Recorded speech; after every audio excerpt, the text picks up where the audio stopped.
Because satire is now impossible and reality has become the only source of comedy, a new bombshell report reveals that after a full year of the Mueller investigation of Russia collusion, it turns out Mueller himself colluded with Russian oligarchs.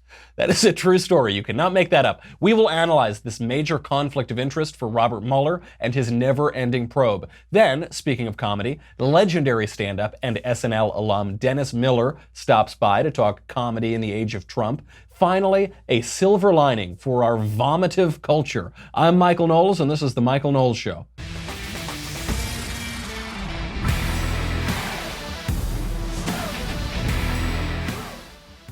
I like that word, vomitive. That's a good, I'm gonna start using that one. We've got a lot to get to today. Before we talk about these things, and the single funniest news story of the last ever, I wanna tell you about movement watches. I love movement watches. You've heard me talk about them before. I love them. They help me keep the lights on. That's very nice. But more importantly than that, they just make an excellent product. So I'm wearing mine right now. I wear the Revolver. This watch, I get so many compliments on this watch. I really have never gotten more compliments on a watch ever. It is super cool. They have new ones out now. And if you need to send me an early wedding present, the one I want is the Bronze Age Revolver, so send them my way. They're super, super cool. Movement has come very far from being crowdfunded kids working out of a living room. In the past year, they've not only introduced a ton of new watch collections for both men and women, they've also expanded to sunglasses and fashion-forward bracelets for her. I wear Movement, sweet little Elisa wears Movement. It is just a really cool company. They've grown like crazy. They've now sold almost 2 million watches in over 160 countries. They're revolutionizing fashion on the belief that style shouldn't break the bank. Movement watches start at just $95. If you went into a department store, a watch like this would cost $300, $400, maybe more. Just $95. So Movement figured out that by selling online, they were able to cut out the middleman and the retail markup, providing the best possible price to you. Classic design, quality construction, styled minimalism. Get 15% off today. Do it. Free shipping, free returns, and a really good discount on the watch. Go to mvmt.com/covfefe, C-O-V-F-E-F-E, mvmt.com/covfefe, C-O-V-F-E-F-E. You've got no consonants in the first part and then consonants in the second part. I know. mvmt.com/covfefe. See why Movement keeps growing. Check out their expanding collection and join the movement. You're not going to believe this one today. This news story is so good, and I can't believe this is like the perfect punchline to the entire Robert Mueller Russia collusion investigation. It turns out, in 2009, special counsel Robert Mueller, now investigating President Trump for colluding with the Russians, himself colluded with the Russians. What? I know, I'm just as shocked as you are. It is an absurd punchline. We'll get through this because I want to get to Dennis as quickly as we can. Of all of the arguments to take down the Mueller investigation, to stop this anti-constitutional, clearly un-American power grab here to overturn a presidential election, of all of the arguments to take down this investigation, this one is the best. Here's what happened. See if you can follow this. It kind of seems like a really weird, sad James Bond story, but because it's real life government, there's a lot of just inefficiency and poor decisions that happened along the way. So in 2009, Robert Mueller was running the FBI, and the FBI asked Russian oligarch Oleg Deripaska for some help, to help them with an operation that they were doing. Even the name, I have to assume that Oleg is short for oligarch, because that is like out of a cartoon, that the Russian oligarch's name is Oleg. Oleg. So the FBI asks Oleg for some help on this operation. I'm going to call him Garky. I think that's another good nickname for him. So the FBI asked Garky, they asked Deripaska to spend millions of dollars of his own money to fund an FBI-backed operation to rescue a former FBI agent, Robert Levinson, who was captured in Iran while working for the CIA in 2007. Former FBI agent, now working for the CIA, abducted in Iran in 2007. Now it's 2009. FBI asks the Russian oligarch for help. Deripaska agreed. Deripaska spent millions of dollars of his own money. He had meetings with the FBI. He had meetings with that disgraced former FBI agent, Andrew McCabe, in Paris, in Vienna, in Budapest, in Hungary, in Washington, D.C. All over the place they meet. They're working together very closely. Now, the operation worked. They actually were able to locate Levinson with video and photographic evidence. They tracked him down in Iran. They were about to go get him. And then Hillary Clinton shut everything down. Hillary Clinton at the time was the Secretary of State. She shut everything down at the last minute. Who knows why? Maybe she didn't want to deal with the political fallout. Maybe she didn't want this mission to imperil her presidential ambitions. Who knows? They were on the verge of getting him. Millions of dollars had been spent. They had evidence. They knew where he was. And then he was gone. The operation ended in 2011. Levinson has never been found. This is 11 years now after he was captured. Score another failure for Hillary Clinton. So this story, by the way, which is a punchline to the Mueller investigation, actually is another piece of evidence for why it's so good that we did not elect Hillary, because she totally bungled this and appears to have made certain political calculations that left this guy stranded in Iran, God knows where. Back to Robert Mueller. So the Russian oligarch Deripaska turned up in the Mueller investigation. Deripaska has long-standing ties to Paul Manafort, the former Trump campaign chairman. Manafort allegedly offered Deripaska private meetings about the 2016 campaign. They had long-standing financial ties before this. Deripaska sued Manafort this past January because he was alleging fraud in a 2007 investing deal. So now, let's bring in the hookers. Now, Deripaska's former mistress, the Belarusian prostitute Anastasia Vashukovich, who was videotaped on a yacht with Deripaska and the deputy prime minister of Russia, because the oligarchs run the country, it's a very corrupt country. This Belarusian prostitute is claiming to have evidence that Deripaska had a plan to interfere in the 2016 U.S. presidential election. Okay, so you say, where's the evidence? Let's bring in the evidence. The only trouble, of course, and this happens with Belarusian hookers, is that she's currently stuck in a Thai prison. Are you still with me? Are you still tracking this? Because there's a lot going on. So, put that aside. Speaking of hookers, Deripaska is one of the Russians that the FBI questioned about the Democrat-funded hit job dossier that alleged that Donald Trump paid Russian hookers to relieve themselves on a bed that Barack Obama once slept on. Now, the FBI, after this was alleged to have happened, the FBI busted into Deripaska's hotel room. They asked him about that crazy dossier, the Democrat-funded dossier. Deripaska laughed at them because he thought they were kidding, because the story is absurd. Now, okay, none of this really matters much so far. We've got some hookers, we've got some strange preferences in bedrooms, we've got some corruption. Okay, fine. Everybody in the world has a plan to interfere in the U.S. presidential election. Oligarchs frequent a lot of hookers. These are tales as old as time. Nothing really special here. What matters here is that Robert Mueller has not mentioned Deripaska in the Manafort indictment, despite Deripaska's being a central figure in all of Manafort's dealings with Russia. So we've got this huge, wide-ranging Russia probe. We've got Manafort actually being indicted, and yet the central Russian figure here just doesn't show up on the indictment. That's a little weird. We also know that the United States has recently instituted sanctions against Deripaska. The duly elected government, this is coming out of the White House, has been dealing very harshly with Deripaska, but the unelected anti-constitutional bureaucracy has been playing softball with him. Now, why would Robert Mueller play softball with Deripaska? Well, Mueller, as the director of the FBI, asked a Russian oligarch to underwrite an FBI operation to get around U.S. laws. Mueller tried to do something indirectly that he was explicitly prohibited from doing directly. Now, okay, he's trying to subvert the law, that doesn't look good. But then what really matters is the quid pro quo here, because if you're not familiar with Russian oligarchs, one characteristic of them is they don't generally do favors in exchange for nothing. They don't do things out of the goodness of their heart. Russian oligarchs are not known for the goodness of their hearts. So the question is, what did Deripaska get or expect in return for his $25 million donation to Mueller's FBI? Maybe, I don't know, does that explain why this particular Russian oligarch didn't turn up on Mueller's indictments? Maybe did Mueller want to avoid the transparency that is required by law? I don't know. Let's ask all of the experts on this across the political aisle. That's what Harvard law professor Alan Dershowitz is saying.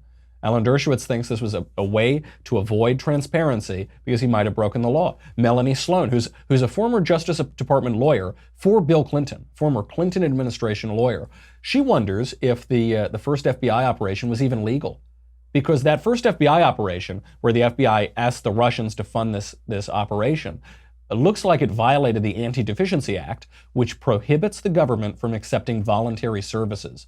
And the reason it does that makes perfect sense, because then there's an obligation, there's a debt to be paid off, and it gets really tricky down the line when you start indicting people for Russian collusion, but you don't indict the central Russian oligarch. GW constitutional law professor Jonathan Turley, he thinks exactly the same thing. This is not a right-wing conspiracy. This is not, Sean Hannity saying this on his show. This is Dershowitz, Sloan, Turley. These are all people who have worked quite publicly for Democrats, but they're very good lawyers, and this is their legal opinion. This is the best ending to all of this, isn't it? Isn't this the best ending to all of this? Because this Mueller thing has been going on forever. It's been going on, I don't know, since I think the Coolidge administration at this point. But there was the FBI investigation, then the Mueller thing. It's basically the 1-year anniversary of the Mueller investigation. And now the punchline is Robert Mueller colluded with the Russians. It's just, what credibility does he have? What credibility does this investigation now have? We know that it's probably unconstitutional. It seems to violate the Supreme Court's rulings in, I think the case was Morrison v. Olson, both the opinion and the dissent of the court. We know it's far too expansive, but also it seems that even in the carrying out of it, they're trying to avoid transparency. They're trying to skirt the law. They're trying to cover up possibly illegal actions that were undertaken by the head of this investigation 10 years ago, 9 years ago. Doesn't look like there's a lot of credibility here, but keep looking. I'm sure you'll find that Russian collusion somewhere. You might find it really, really close to home. You might find it, might actually be you guys who were doing it. Really, really wild. The Democrats collude with the Russians and pay for this Steele dossier. Then the FBI seems to be colluding with the Russians. I think Donald Trump is the only guy in this country who has not colluded with the Russians. Donald Trump may be the last American who didn't collude with the Russians. Unbelievable. We got to get to Dennis Miller before we do that. I want to tell you about a product that has changed my life. I'm talking about Dynatrap, the Dynatrap indoor fly light. This thing, I am not exaggerating when I say it changed my life. In Southern California, we get a lot of flies and fruit flies. You know, my apartment is basically all just empty wine bottles. So you got all these fruit flies around. And you plug this thing in.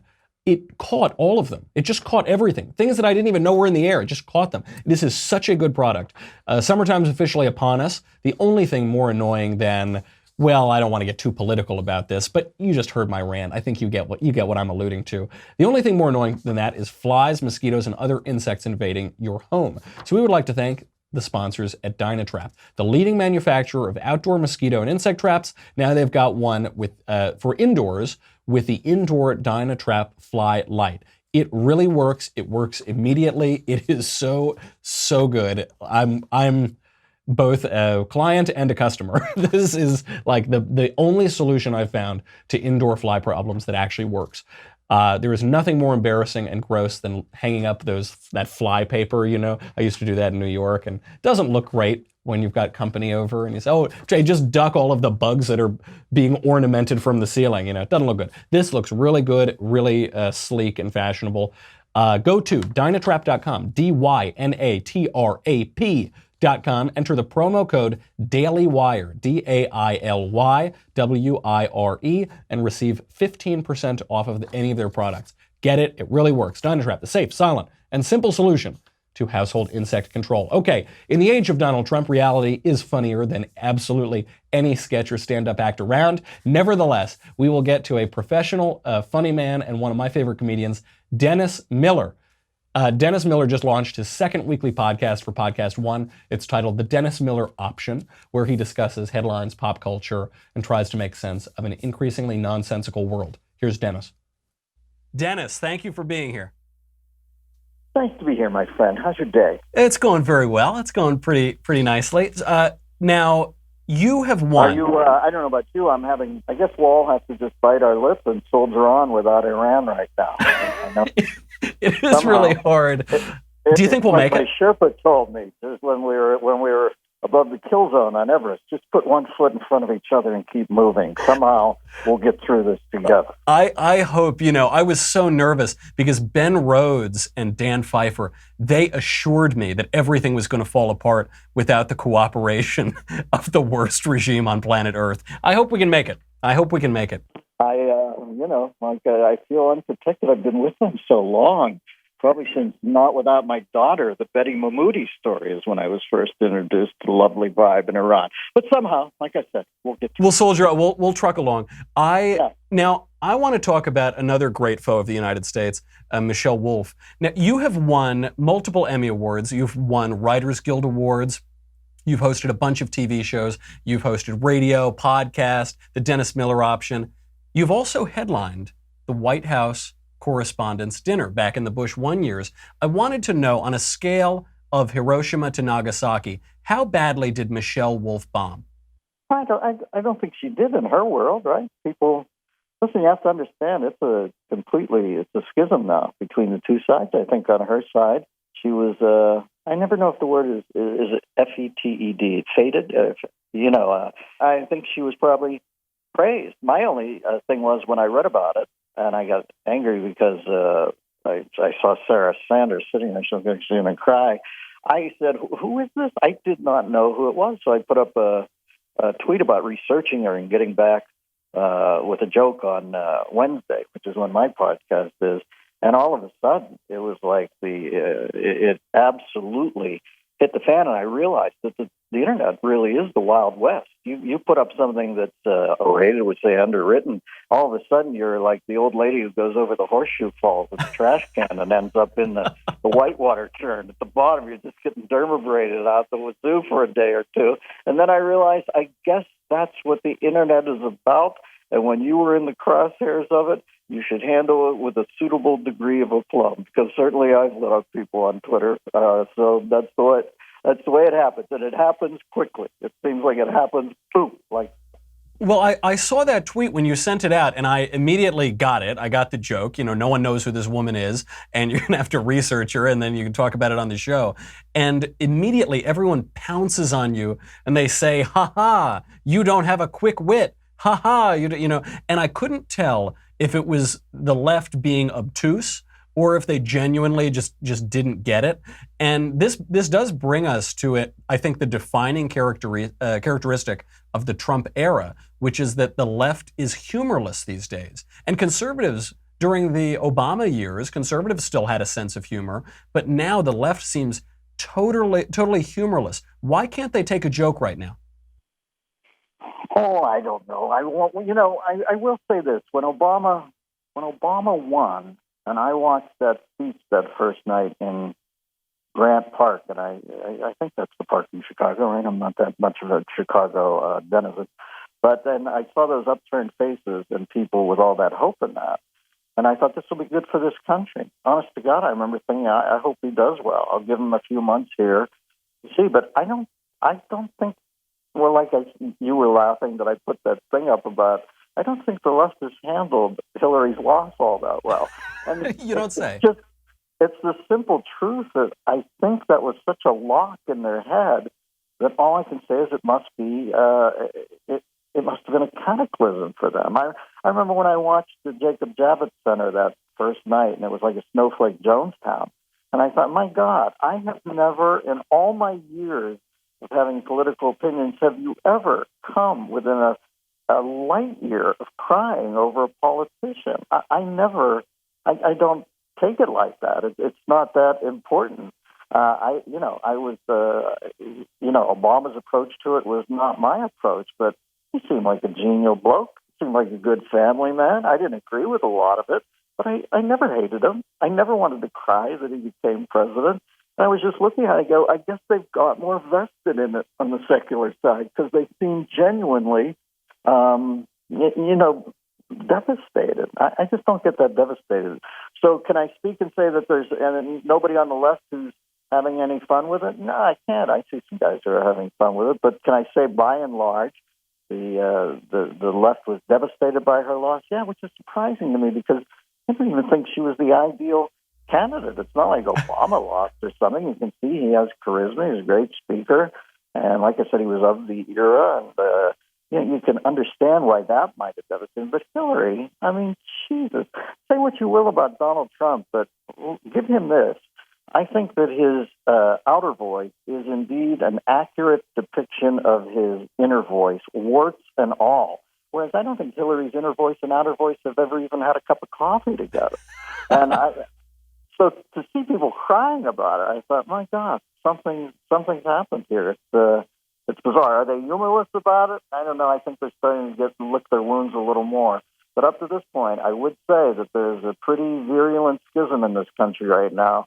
And whenever the ones who have just lost, get a shot, they're going to take a shot at you. And guess what? That's the way of the world. And I love that phrase, the snowflake Jonestown. That is, when you looked at that scene, that Brooklyn scene when Hillary lost, I remember John Podesta came out, because she didn't show up. She was throwing desk lamps in her hotel room or something. And he comes out and he says, thank you for being here for Hillary. She's always been here for you, except for right now, the only time it matters, and she's not here for you. They were devastated, and that side is more secular. The Democrats booed God at their national convention a few years ago, so perhaps they've got some misplaced longings. But when I watched that set of Michelle Wolf at the White House Correspondents' Dinner, I didn't hear many jokes. She told a few jokes, but what I heard a lot of is she just accused people of being liars. That was like her punchline. She said, you're a liar, and you lie, and you're a disappointment to women, and as though that were sufficient to qualify as a joke, which I don't think it did. How was the culture of that dinner and politics and political comedy, how radically different was it back in the early 90s when you were doing it for George Bush Sr.? Well, first off, I would say that whether you liked her jokes or hated her jokes, I don't think she did that badly in the room. Am I missing the point? No, you're absolutely right. Those journalists were laughing. Yeah, when I listened to clips and when I saw people cutaways, like they always do, people were laughing a lot, I think. Yeah. I remember when Imus did it. Didn't Imus do it one year? And I do remember that being a bit of a train wreck, wasn't it? Didn't Imus come and it was actually quiet in the room? That's true. I mean, they did give it to Michelle in the room. I sort of felt it was that distinction of claps, not laughs, that they were going along with her because she was saying things that they politically agreed with, even if she wasn't reinventing comedy. Well, we might all have selective hearing, and maybe I, as a comedian, am. Listen, I'll have to defer to your expertise. Yeah. I remember getting some laughs, and I would say this. I was surprised to hear that nobody vetted it, because when I did it for Bush 41, I'm telling you, I had to get my wazoo armor all. I was so vetted out the wazoo. I had to run jokes by the White House correspondence people. I had to run jokes by the White House people. And then when I was in the green room, I remember Bush 41, who's such a mensch, he comes up to me and says, I'm with Bart, and I don't say the F word. And I said, Mr. President, you think I'm going to crank up an F word in front of you? So it was a bit of a different thing then. But listen, man, the curtain comes down on the culture now in the space of an evening. It can happen midway through an evening. In a commercial break, the culture can change. Back then, when is that? I don't even know when I did it. Is it 15 years ago, 18 years ago? I'm not more even even, sure, yeah. But, well, come on, it's over 5,500 days. The world turns now in around 15 seconds. Things go away or they come back. We're living. I assume it was always like this. Even in primordial days, I assume this is human behavior. It's just now through social media, the entire world is privy to your synapses, your reactions to things, our animus, our collective consciousness. It all happens in real time, almost all across the planet.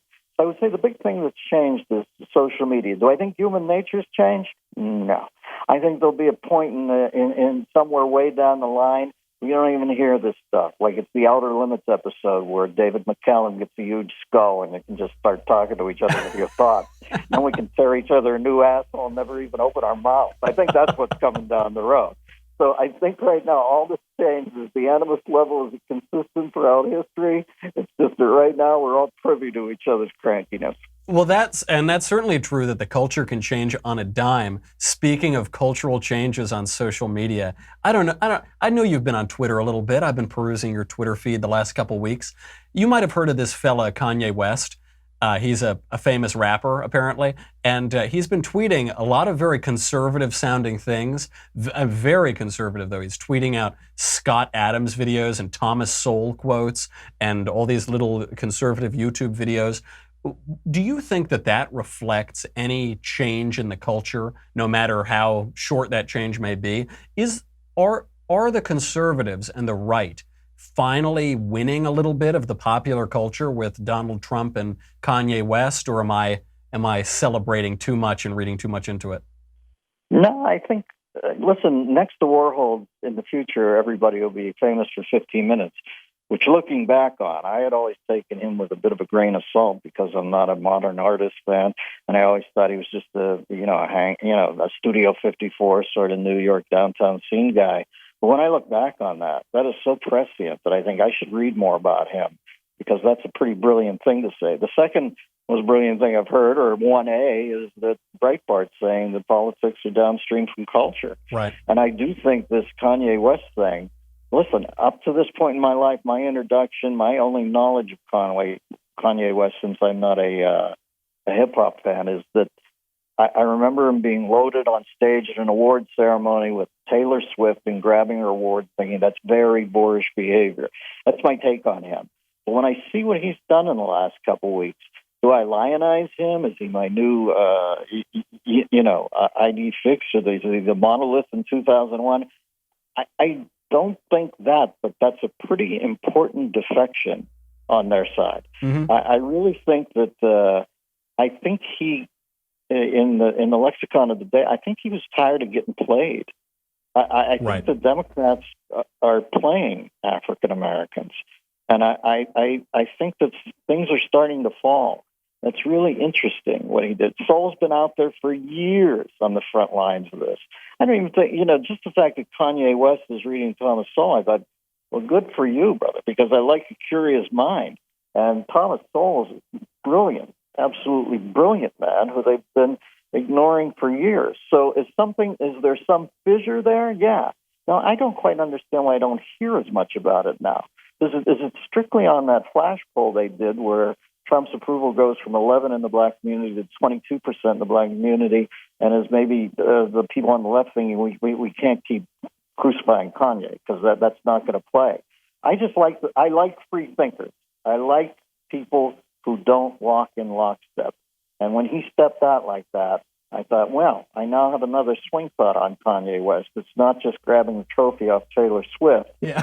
I should learn a little more about this guy, because I think what he's done is pretty brave, and I think it's opened up an amazing tributary of dialogue. Remember Eric Holder always said, this country's too afraid to have that conversation? All right, well, where's Eric Holder coming forward in the last week or so and say, well, I guess somebody is not afraid to have a conversation. We found the guy.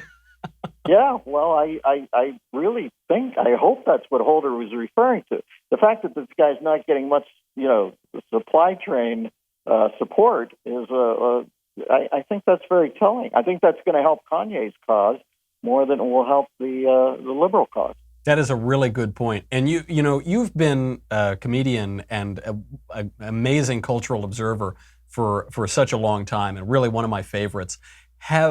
On this point that you brought up a little earlier on the boorishness of the culture, or the F word that George Bush Sr., he said, oh, come on, I got my wife here tonight, don't go blue, or that sort of thing. Now, it's not just the White House Correspondents' Dinner. It's not just Kanye taking that award from Taylor Swift. You hear it, even those Comedy Central roasts, with few exceptions, are so often just a litany of vulgarities and trying to one-up one another of the most disgusting thing to say. We use loose language all the time now. Is there any hope that the culture will rebound in a way that gives us back a little dignity or a little class, or using language in a nicer, more elevated way? Or do you think for the time being that might be lost and we've got to navigate these new waters that we're in?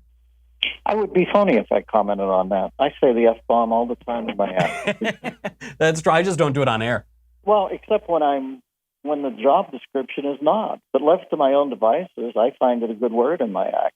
Am I vulgar in my act? No, I don't think I am. But if I use the F-bomb, yeah, I can't lecture anybody on that. But when I'm in front of a president or when I'm on TV, or when I'm in front of a corporate crowd that doesn't need that Sturm und Drang in their day? Is it very easy for me to not do it? Of course it is. Every time I do a corporate, I say to the guy, I say, who's the guy who signs this check? And then I say to him, do you want it PG? Do you want it PG-13, or do you want it R?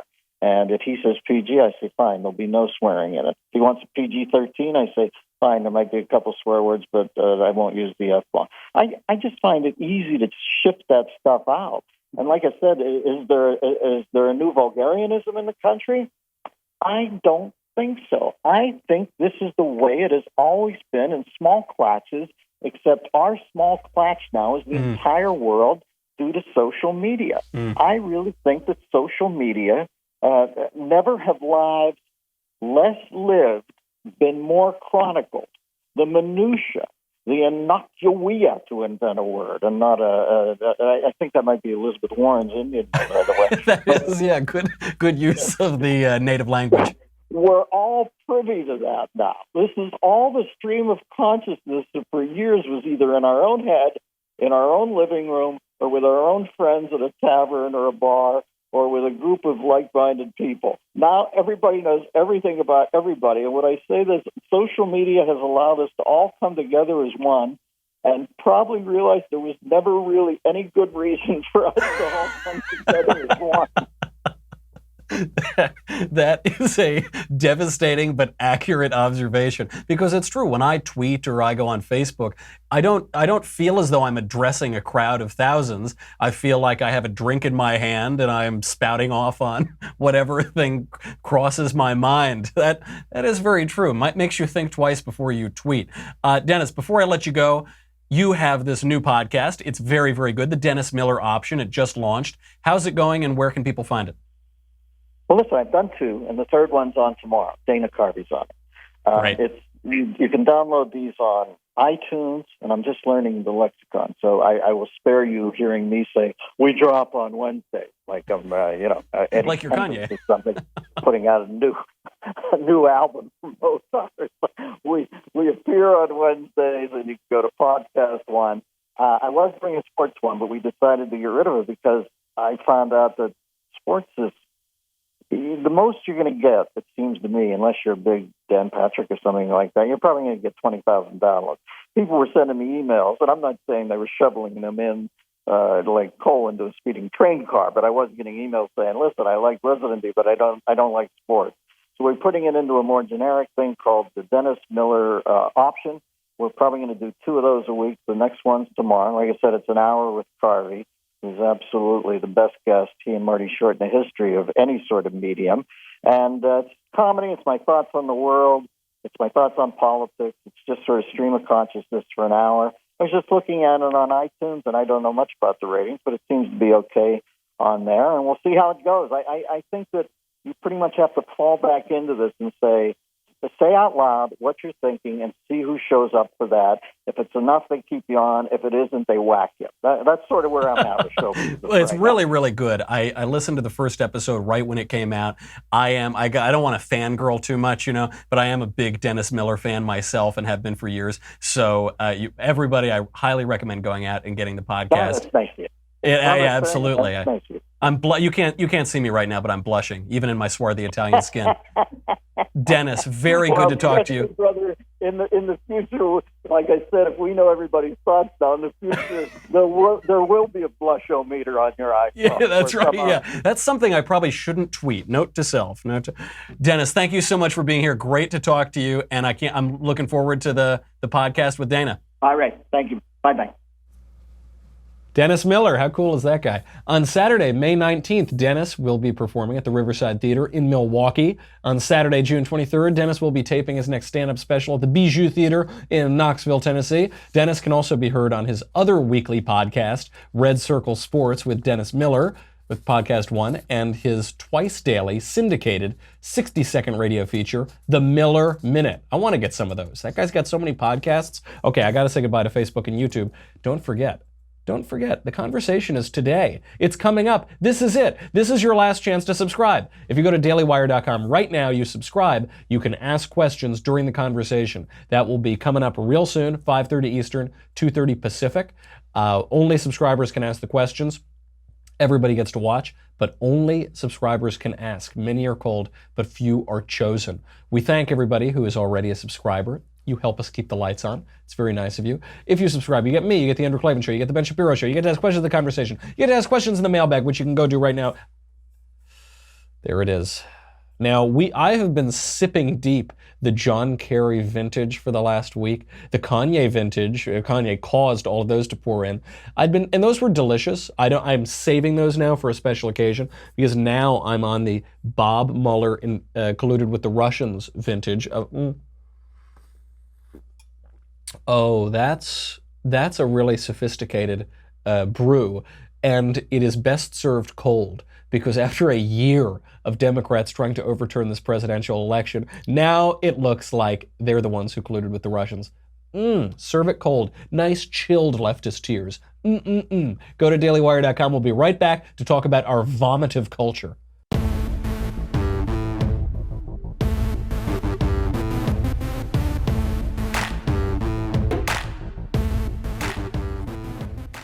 Vomitive. I'm just covering this story so that I can say the word vomitive. So the word vomitive is being used to describe Lars von Trier's new murder movie called The House That Jack Built. It's at Cannes Film Festival. Here is the preview for The House That Jack Built. The old cathedrals often have sublime artworks hidden away in the darkest corners for only God to see. The same goes for murder.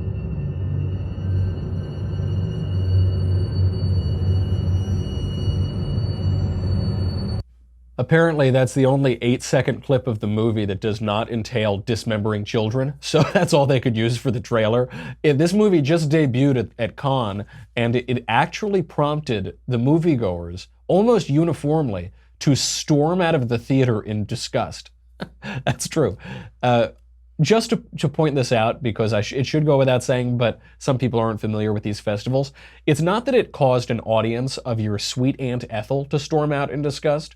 It caused the attendees of the Cannes Film Festival to leave in disgust. The Cannes Film Festival attendees are some of the most decadent, debauched people on the face of the earth. They're all these show business types. They're show business elites. How many times has Harvey Weinstein attended the Cannes Film Festival? One of the attendees this year, Kirsten Stewart, took off her shoes on the red carpet and walked in barefoot. They are debased people. They are debauched people. And even they said that this movie is too much.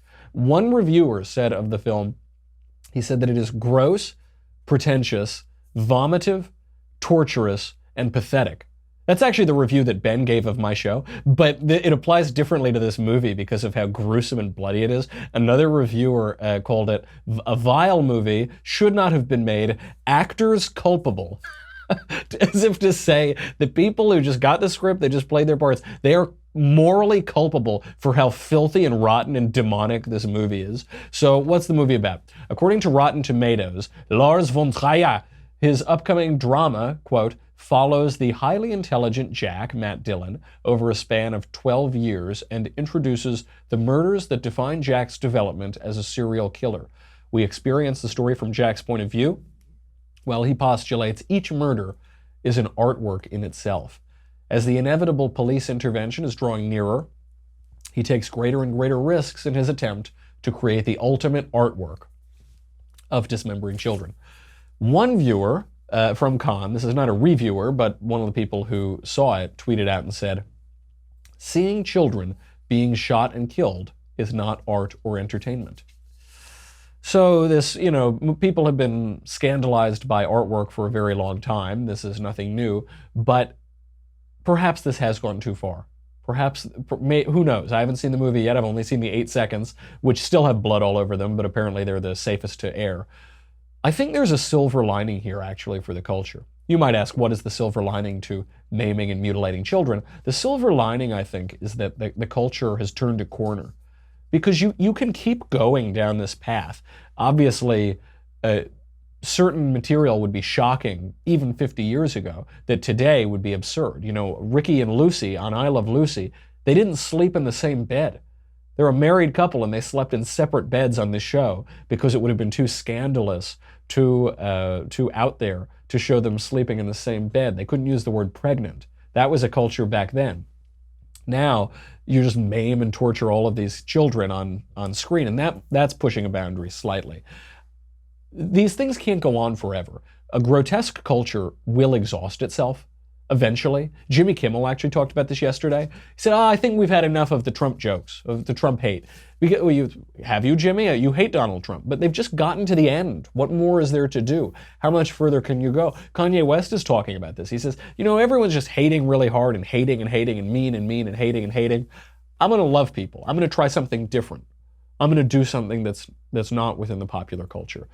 Facebook and Twitter are talking about this even. They're offering a bad solution because their solution is censorship, but they're talking about this problem of just meanness and crassness and vulgarity. People criticize Donald Trump for being a little bit vulgar, but they themselves behave in a much more vulgar way than the president does. Maybe, take a look at the man in the mirror, huh? There's so much meanness, there's so much coarseness and vulgarity. Michelle Wolf at that White House Correspondents' Dinner is so gross. How much further can you go? It's like the experience of reading the Marquis de Sade. If you ever read, the Marquis de Sade wrote a book called 120 Days of Sodom, and he's where we get sadism from and sadistic. So the Marquis de Sade was both a pornographer and a philosopher, and you read it, and you start to read it, and you think, this is a little titillating. Oh, yikes. Should I be aroused by it? I don't know. And then you get to the end and you're just so horrified and disgusted with the material and with yourself. It sounds like this movie, which is just people are doing all sorts of depraved things and it gets violent and vicious and all of that. And by the end you say, gross. It's the experience, I think, of whenever you really feast the flesh. So whenever let's just use Thanksgiving as an example. You could use more scintillating examples, but let's use Thanksgiving. You go and you say, okay, I'm just going to eat as much as I can all day. So you start out the day, you start eating and drinking and eating pie and turkey and right. By the end, you don't want to eat anymore. You're just so fat and full and disgusted with yourself, tired, and you want to go to bed and do something else. This is true whenever you feast the flesh on anything. It could be sex, it could be gambling, it could be drinking, it could be carousing, whatever. Whenever you just get exhausted by the end of it. And I think that's what the culture has done here with crassness and meanness and vulgarity. That's not to say that we're going to have a really nice, pristine culture now. I just think we've sort of reached the end of it. In some ways, the Trump election might mark the end of that. And what comes afterwards, I don't know, but you're seeing the culture slowly starting to move. And if these debauched, depraved showbiz types are going to walk out of a movie because it's too crass and vulgar and violent, that could be a good sign. Things are looking bright. Among all of the dead bodies on screen and the husk of our culture, things could be getting better. Okay, make sure to tune in for the conversation. That will be happening in like 3 seconds. It's going to be at 2:30 Pacific, 5:30 Eastern Time. So do that. It'll be with Alicia Krause and me, and ask all of your questions. I won't answer. I believe Ben touted my conversation as me staring blankly at the screen and then quoting an obscure Catholic theologian that nobody's heard of. That's probably what's going to happen. So, tune in, and I'll give you this, and then I'll quote some theologian. But you got to tune in to find out which one. I'm Michael Knowles. This is the Michael Knowles Show. I'll see you in like an hour.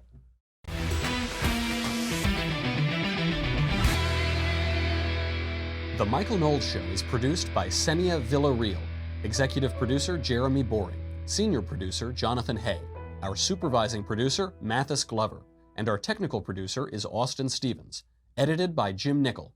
Audio is mixed by Mike Coromina. Hair and makeup is by Jesua Olvera. The Michael Knowles Show is a Daily Wire Forward Publishing production. Copyright Forward Publishing 2018.